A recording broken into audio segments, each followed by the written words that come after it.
Hello, fellow Basement Joes, and in today's video, we will be talking about the best aliens from 40k to attack the Navi from Avatar. We're just going to be going over the most efficient aliens, how long it's going to take to, invade them. So it's going to be kind of like a duel list, right? It's going to be who's the worst to invade, and who is going to capture the planet or do what they want to the planet the quickest. So it's kind of like a duel list. First up, the Tau. Now, the reason the Tau are so low, right, is simply the fact that they are probably coming to this planet wanting two things. They want to get the Navi to join the greater good, and they probably want to mine some unobtainium. They can't really do both of those without pissing them off, right? And keep in mind, the Tau will try to get the Navi to join the greater good, right? Because they quite literally, the Tau tried to get the Orks to join, the Dark Eldar to join, and the Tyranids to join. So yeah, they're going to be trying to get these guys to join. And so because of that, I don't really see them setting up mining operations immediately. I could see it being decades upon decades before they even mine a single ounce of unobtainium, trying not to piss off the Navi. Because eventually, though, the Watercast will get the Navi to join, and they will come up with some sort of deal to help protect the Navi from, all of the horrors of the planet, in exchange for some Navi joining the greater good as soldiers, in exchange for the ability to mine. Now, they're going wrong. They could easily just obliterate the Navi, no difficulty, and start mining, but they're not going to do that. At least I don't think they will. So it's going to take decades, but they will eventually make friends with the Navi, get the Navi to join, and then set up some mining operations while doing their utmost to then repair the soil and, allow Awa to regrow in the areas they mine from. Next up, the Leagues of Votann. Quite literally, the Leagues of Votann are literally just going to be the IDA. Except slightly more brutal. Like, the IDA, told the Navi to move, and they didn't, and so then they came in, they did the whole Avatar program, but anyway, when they actually went in with military force to get the Navi to move, they used chemical gas, essentially tear gas, to, spread them out, before then bombing them. So, almost no Navi actually died in the bombing, and that's what, eventually led to the IDA's defeat, alongside the IDA just being kind of incompetent. The thing is, though, the dwarves are not going to be going out of their way to destroy Awa, to destroy the Navi, and to destroy nature. It's just going to be mining. They're literally just the IDA, but stronger. And when they actually go in with a military action, I don't really see them bothering with the tear gas. They're just going to bomb them immediately. And here's the thing with the IDA, right? The IDA are a mining corporation. And because of that, they are not allowed to use certain military equipment. So if we're watching Avatar and we're like, hey, why don't these guys just bomb them from orbit? That's because they're not allowed to have the heavy-hitting weapons. The IDA is essentially just like a private security form, right? They're not like an actual big developed military. So of course, Earth wouldn't want them having big military weapons in case the IDA gets any funny ideas. But the thing is, though, the dwarves have those abilities. They can just bomb them. They can just destroy them. But the reason they're this low is because they're going to ask them to leave nicely, and when they don't, they're going to bomb the shit out of them. And also, they're not going to intentionally go after them. So there might be a little bit of the Navi, rallying to defeat them, which will not fucking work. But yeah, the dwarves might take might take a couple casualties, honestly. But yeah, the dwarves are going to win pretty easily. It's just going to take them a little bit. This is where the Navi begin to get bullied. The Orks. The second an Ork touches down on this planet, they have won. There is... The only way to truly defeat Orks is with fire. So unless they spawn, right on top... Unless, a super tiny force of Orks spawn right on top of the, Fire Navi from Avatar 3, the Orks are just gonna win. Because most likely it's gonna be a whole Ork wall that falls. And in that case, they're just gonna go tribe by tribe, killing everything, killing every piece of nature they come across. And don't get me wrong, Orks are not invincible. Navi can definitely kill Orks. And Awa, nature, can definitely kill Orks as well. A lot of Orks will die. But that's the thing. The more these guys resist, the stronger the Orks will get. The stronger and more intelligent Orks will get. And on top of that, every Ork they kill will be releasing spores which will infect the planet. They're this low because it's going to take them a while because orcs are very disorganized. And the thing is, there's not going to be any heavy, massive fighting. Like, there's not going to be massive lines. So I believe orcs will begin infighting very quickly. Because orcs really only unite. Orcs make up, for every one human, there's like 1,000 orcs. Or like, there's like an insane amount of orcs for every single human in the 40k galaxy. The reason orcs don't wipe out humanity and everything else immediately is because they're constantly infighting. Because orcs, odds are, orcs are the best thing an orc can fight. So the orcs are going to land, and they're probably going to start fighting each other. They're going to be fighting nature a little bit. But the thing is, due to not having any, like, major fights, the orcs that land are probably going to be a little stupid. Because orcs get more intelligent, like, the stronger their opponent is. So, the Navi, being a fairly weak faction compared to the orcs, is going to be what saves them for a little bit. I say for a little bit because the second orc lands, the entire planet is going to fall within just a few years. But the thing is, the Navi will have at least some time. Like, they're gonna go down a little bit swing. But the thing is, the orcs aren't really gonna be fighting them. It's just gonna be occasionally some orcs wander by a village and, you know, kill a couple Navi. And every Navi death is kind of hard to replace. You know, it's kind of hard to replace. Meanwhile, orcs can just literally come out of the ground. So orcs will defeat the Navi, but it's probably gonna be unintentionally for the most part. Next up, the Dark Eldar.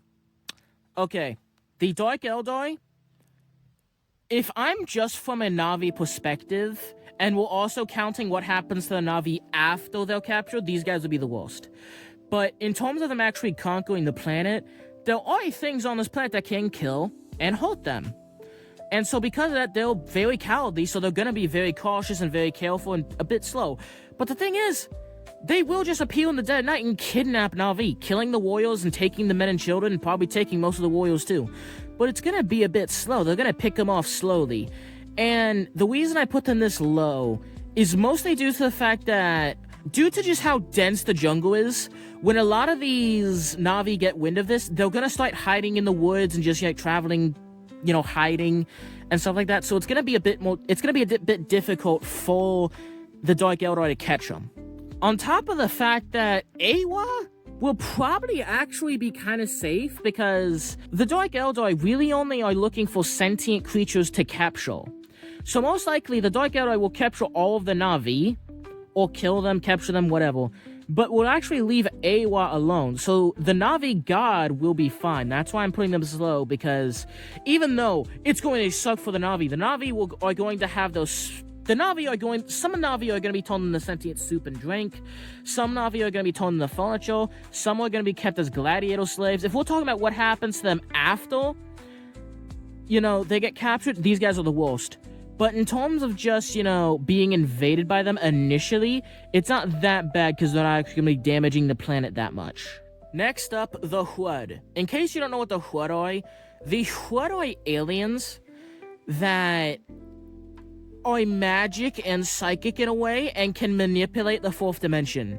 Essentially, they can control your age, and the more Hrud there are, the more they can control your age and the more they can manipulate time. So, for example, if a single Hrud is standing next to you and you're fighting it, it can age you by years in just a matter of minutes. If you're fighting an entire Hrud swarm, they can age you by a century in just a minute. Or they can de-age you, turning you into a baby or turning you into just primordial goo.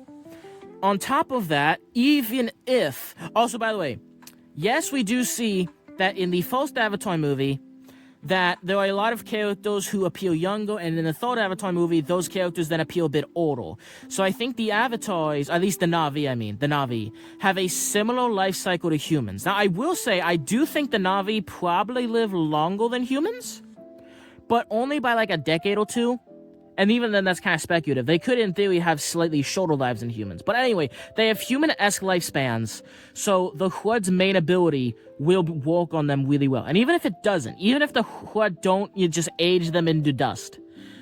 The problem is, the Hrud have kind of a cocaine ability, like a cocaine aura, where if you're around the Hrud for long enough, you'll get addicted to this aura, and you'll essentially submit to them and become their slave in exchange to get more of this drug. That the Hrud have a lot of human slaves. So similar to Dark Eldar, a lot of the Navi will be turned into slaves. But the thing is with the Hrud is in the current era, there's just not that many of them. So they won't just be able to instantly turn everyone to dust or get them instantly addicted to drugs. It will take them some effort to take over the planet. But the thing is, I don't think the Navi have the ability to kill them. I do not think Awa has the ability to kill them. Like, there's so much we don't know about the Hrud. For example, we saw the entire Iron Warrior Space Marine Legion grind to a halt when they were fighting the Hrud. The Iron Warriors just did not have enough manpower, guns, or anything to defeat the Hrud. They could kill them and they could halt them, but they couldn't win the war. We don't actually know if they were fighting an entire Hrud swarm with thousands of Hrud, if they were fighting just a couple dozen, or if they were fighting the same Hrud from multiple different timelines, all merged together to jump them at this moment. There's so much random time shenanigans with the Hrud that the Navi, there's a real chance the Navi won't kill a single one of them. Next up, the Necrons. I am going to do something I've never, ever done before. I am going to be nice to the Navi. And I am going to say that the Necrons attack via, a ship instead of Pandora being a tomb world, or I guess tomb moon. The reason I'm doing that is I'm feeling generous. I want to be nice to them. So, the Necrons do not emerge from the center of their planet, just purging everything. They, let's say, emerge from a nearby planet and they want some metanium, so they send, a couple ships out to, go cleanse the planet of mortal life. Simply put, the base weapon of the Necrons is a gun that when it shoots, it dissolves whatever it shoots. And it can dissolve the solid steel, concrete, it's dissolving Navi, it's dissolving anything. On top of that, their main, melee weapon is a weapon that vibrates through dimensions. Yeah. Now, on top of all of this, thing is, with pretty much every single faction here, right? Well, at least most of the factions I've covered, right? They won't immediately just destroy the planet just using a virus bomb-esque weapon. Obviously, the Tyranids don't have... obviously the Necrons don't have virus bombs, but they have weapons similar. Due to the fact these guys don't need oxygen, and they would see the Navi and this planet in general as just disgusting vermin, these guys would just poke a hole through the atmosphere, killing everything instantly. These guys, there's also a chance that all the bloodshed and all the violence due to all this organic matter summons the Flayed Ones. Flayed Ones are Necron zombie things that will essentially tear holes through dimensions and will just rip apart everything they encounter and then wear the skins of it. So there might be a chance that the Flayed Ones have nice new Navi skin. Or there's Destroyers, which, instead of just having one gun that, dissolves you on a molecular level, they have hundreds of guns. Also, on top of this, the Necrons are made out of this metal called Necrodomus, which is almost like this living metal, which is damn near indestructible. I don't think there's really anything on Pandora besides, some really heavyweight monsters that can, even damage the Necrons. But even if they can be teleported away and repelled. Or if the injury's not, killing the robot Necron guy, it can also just repel itself. If you really damage its arm, it can just, repel itself because it's liquid living metal. Not to mention the fact that if you, piss off the Necrons enough, they literally have gods as Pokemon. They can literally throw tiny gods at you to fight you. And it'd be even worse if, it's a named character like Trazyn. That would be even funnier. A Trazyn would be the kind of guy to just shrink every single, Pandora clan and just keep them as, pets. That's something he would do. Anyway, the Necrons are going to absolutely obliterate these guys. Next up, the Tyranids. Now, the thing is with the Tyranids, some Tyranids will die, but that really doesn't matter, because every single dead Tyranid will just be consumed by the hive mind, turned into a new Tyranid, and all of the Navi, all of Awa's nature, and all the plant life, all the minerals that were nearby its corpse, will also be turned into more Tyranids. No matter how much Awa can lock in immediately and send the full force of the Navi, of all of the entirety of this planet's nature against the Tyranids. And simply put, it doesn't matter. Every dead Tyranid will be reconsumed and replaced. Meanwhile, every dead, native to this planet will also be consumed by the hive mind and turned into more Tyranids. Simply put, this is just a buffet that's gonna attempt to fight back, but there's no punic victory with them, right? There is no, okay, if you kill, let's say, 100 Leagues of Votann, that's at least some sort of loss for Leagues of Votann, right? If you kill a couple of these guys, that's a win. If there was a single Tyranid left standing, you've lost, because they'll just eat they'll just eat all of the corpses, their own corpses and your corpses, and emerge even stronger. And on top of that, they're going to be consuming you. Awa as a whole will be consumed by the hive mind. Every living being will be consumed. The atmosphere will be consumed. Everything on this planet will be consumed. And there's nothing they can do to stop it. Nothing. Even if it's a tiny, tiny tendril, they will consume this planet. Next up, and the worst and most dangerous alien I have on this list, are the Khrave. The reason the Khrave are so terrifying and would be so strong against the Navi is because the Khrave can take over the planet without even having to step foot on the planet. The Khrave, in theory, could be on the other side of the galaxy and could mind control hundreds of Navi, make them end their own lives, or just kill other Navi. We've seen this before, where the Khrave can literally just mind control thousands of living beings at a time from millions of light years away. And if the Khrave do, and here's the thing though, right? There's a weird, the reason I think the Khrave are the worst is because there's a non-zero chance, despite the fact they have the ability to kill all of the Navi from across the galaxy, despite the fact that there's a real possibility that they could overpower Awa and take control of their god. On top of that, they probably won't even bother with that. They will probably just use these guys for farming. Because the Khrave need to eat sentient life, essentially, to sustain themselves. So there's a non-zero chance some random Khrave teenager show up to this planet and will occasionally just kidnap a couple thousand Navi, then leave and come back in a couple decades. That doesn't sound the worst, but I genuinely don't believe the Navi have any weapons to defeat even younger Khrave. And by the way, the older the Khrave is, the stronger they get. So even like the young whippersnapper Khrave, I don't think there's anything the Navi could do to stop them. There's also a non-zero chance that these young Yippleschnapple Khraves, and again, I am using the younger, weakest Khraves for this example, just stay on the planet, mind control all of the Navi and Awa, lobotomize them, and just stay there, forcing the Navi to constantly reproduce, forcing the Navi to essentially develop farming and go against their religion, and just essentially sit there and make a huge buffet of the whole planet. Like, they probably will do that. And that's probably the worst outcome for Awa. Literally just becoming a permanent, essentially food factory, essentially just, free-ranged farm for the Khrave. Alright, thank you for watching today's video. Please make sure to like and subscribe. Thank you so much for watching. I cannot believe these videos have been blowing up so much. God bless you, and I will see you in the next one.